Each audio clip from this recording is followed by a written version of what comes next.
Son of God, say my mind, and you don't die. This is the season 3, the episode 480 in the series How to Manifest Immortality. And the name of today's teaching is the direction of the curriculum. Knowledge is not the motivation for learning this course. Peace is. This is the prerequisite for knowledge, only because those who are in conflict are not peaceful, and peace is the condition of knowledge because it is the condition of the kingdom. Knowledge can be restored only when you meet its conditions. This is not a bargain made by God who makes no bargains. It is merely the result of your misuse of His laws on behalf of an imaginary will that is not His.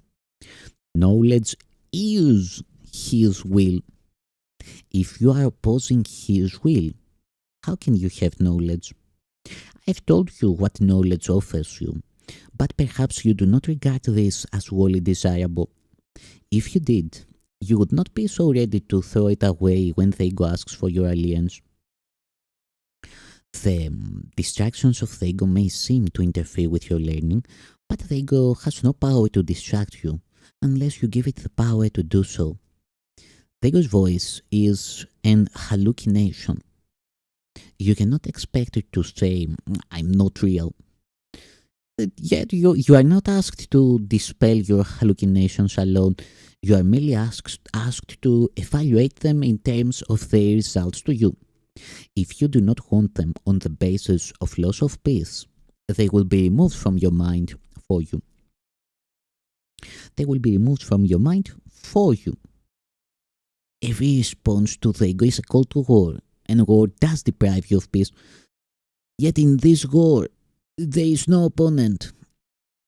This is the reinterpretation of reality that you must make to secure peace, and the only one you need ever make. Those whom you perceive as opponents are part of your peace, which you are giving up by attacking them. How can you have what you give up? You say to have, but you do not give it up yourself. When you give up peace, you are excluding yourself from it. This is a condition so alien to the kingdom that you cannot understand the state that prevails within it. Your past learning must have taught you the wrong things simply because it has not made you happy. On this basis alone, its value should be questioned. If learning aims at change, and that is always its purpose, are you satisfied with the changes your learning has brought you?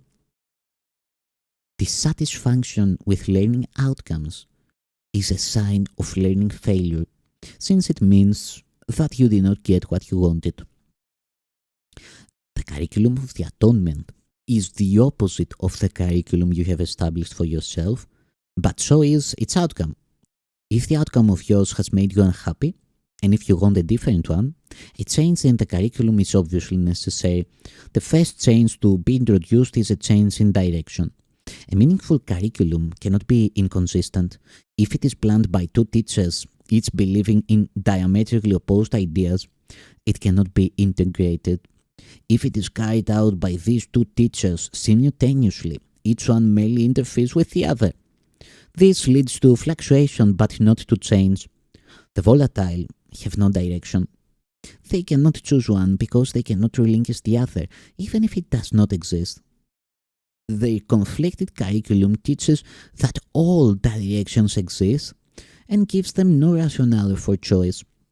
The total senselessness of such a curriculum must be fully recognized before a real change becomes possible. You cannot learn simultaneously from two teachers who are in total disagreement about everything. The joint curriculum presents an impossible learning task. They are teaching you entirely different things in entirely different ways, which might be possible, except that both are teaching you about yourself. Your reality is unaffected by both, but if you listen to both, your mind will be split about what your reality is.